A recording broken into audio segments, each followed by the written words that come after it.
Now, today, I want to bring a foundation in trying to explain the architecture behind the system of the South Africa Department of Home Affairs. Now, understand that the Home Affairs is trying to balance identity, visas, immigration, national security, curb illegal immigration, stimulate growth, in terms of the economy, have investors come into the country. So they are trying to chase all these priorities with the same limited resources, with the same limited workforce, with the same limited technology. So Home Affairs right now is trying to change and give an overhaul to this system, because right now the South African immigration or the South African Home Affairs has a loosely fragmented legislative system, meaning that they have to interpret separate legislation that is to deal with, migration, another one for refugees, another one for civic services, and so forth. So they're trying to bring a system that is able to manage the kind of growth that South Africa is today in terms of the immigration system.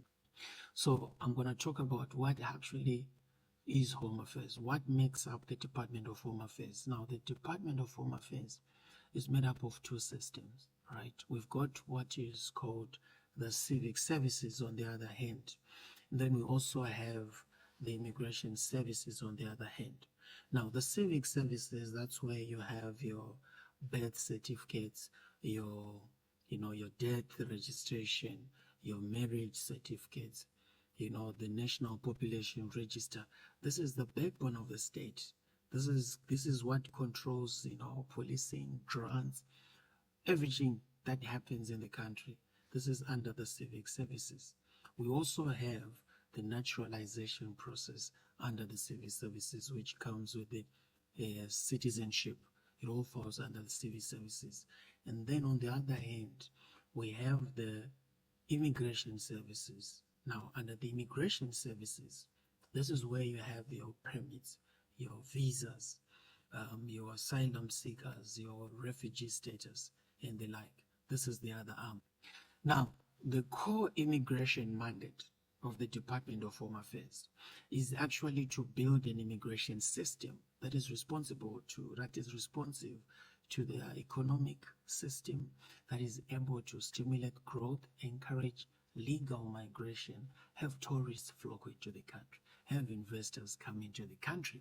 That is legal migration. And also on the other hand, they're also trying to curb and stop illegal migration. Now, we've got the border control, or which is the border patrol. Okay. Now, historically, the border patrol in South Africa has more than 70 ports of entry.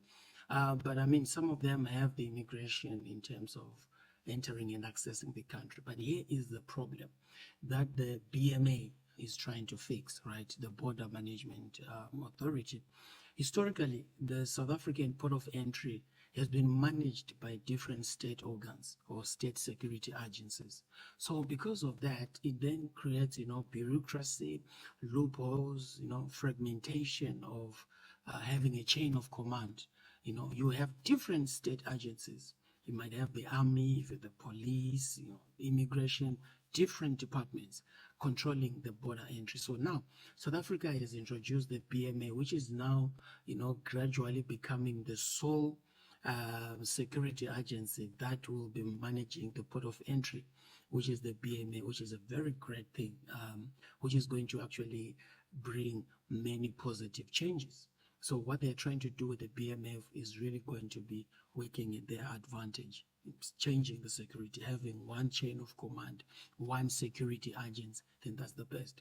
Because what they're trying to put here across is that in terms of the border control, there is a lot of issues that happen there, talk about your state security, smuggling, whatever you might think of at the ports of entry.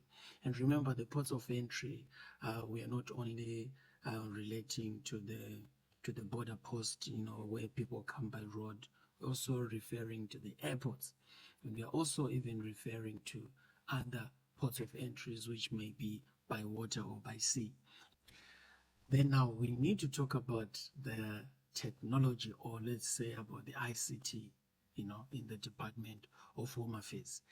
You see, ICT, it's a common word that is loosely thrown around, but when it comes to the technology that the Department of Home Affairs, it's very imperative and key to understand to what extent is the technology effective. Because this technology that they are going to adopt, or the systems that they have now, to what extent are they effective in fraud prevention, in promoting national security, or in improving faster adjudication of visas and permits? What about the integrity of the identity system of the country, and so forth? So there are many issues that the system, the ICT system, will bring about change in the Department of Home Affairs in terms of modernizing it. And that is what the Department of Home Affairs is also working on right now. The ICT, it is very key. It is the foundation upon which the Department of Home Affairs is able to detect fraud, identity theft, faster immigration systems, registration of births and deaths and everything is through the ICT system. And I'm sure they're working on something amazing. Okay, we also have the enforcement that is managed by the Inspectorate, the one that does all the deportation for people that might be caught, without proper documents in the country. The Inspectorate function then comes into play. This is the function that makes sure that people who are not legal in the country are processed to leave the country according to the law. And if there are penalties, the penalties are supposed to be, applied to every situation. So that is the Inspectorate. Think about them as the enforcers of the immigration laws, legislation, policies, and directives. Then in the midst of that, we also have the special dispensation permits, which are usually a political or legal tool. We have had the Angolan special permits, we've had the Lesotho special permits, we have had the Zimbabwe special permits, which are actually special dispensation permits issued by the Department of Home Affairs to protect certain classes of people and legalize them in the country. So this is also some of the powers and angles which the Department of Home Affairs has to manage and has to work with in their day-to-day arrangements. Now, looking at this brief overview or synopsis that I've given now, you then understand that Home Affairs actually is beyond registering a marriage certificate, getting your ID, or actually getting a visa. They have so many core functions that they are trying to now manage in the white paper. In the white paper, the Department of Immigration actually is getting consolidated, into a single bill that is able to manage immigration, civic services, as well as, your refugees. So this is more like a very big change that is happening, and I'm not touching that right now about the white paper. I'll make my comment. I just wanted to use this video to build a foundation to understand exactly the breadth of the South African Department of Home Affairs and the immigration system that we have right now. So in my next video, I'm not going to break down, discuss, and we make comments on the white paper. What is it trying to fix, and how feasible the suggestions, what more could be done, when we can suggest other areas as well. Right now, the white paper is open for comments, which means you can access it on the government website, and you can even send your comments as well. Thank you.